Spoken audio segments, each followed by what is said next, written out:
Are you planning to let Donald Trump back on?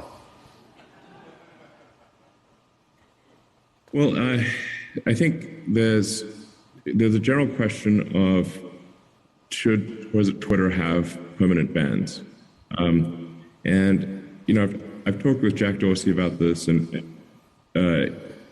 he and I are of the same mind, which is that permanent bans should be extremely rare and really reserved for people where they're trying to for accounts that are bots or spam scam accounts, where there's just no legitimacy to the account at all.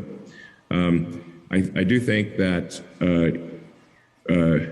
it was not correct to ban Donald Trump. I think that was a mistake because it alienated a large part of the country and did not ultimately result in Donald Trump not having a voice. He is now going to be on Truth Social, as will a large part of the right in the United States, and so I think this could end up being, frankly, worse than having a single forum where everyone can debate.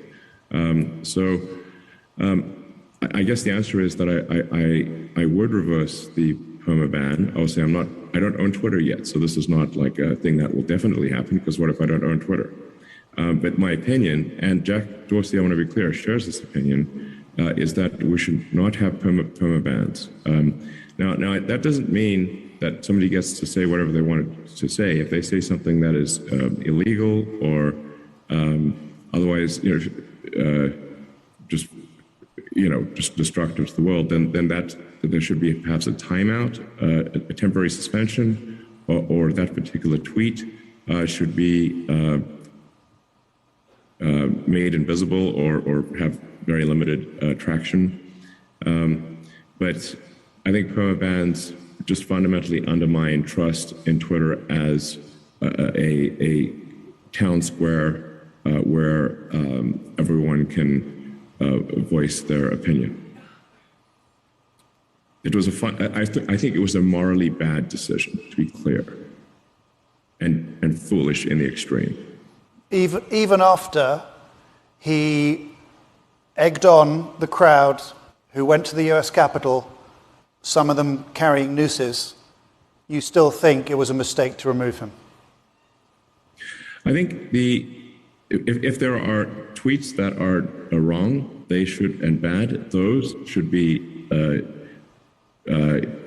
either deleted or made invisible, and a suspension, a temporary suspension is appropriate, but not a permanent ban.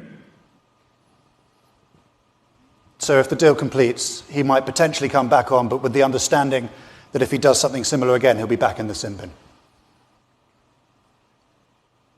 He has publicly stated that he will not be coming back to Twitter, and that he will only be on Truth Social.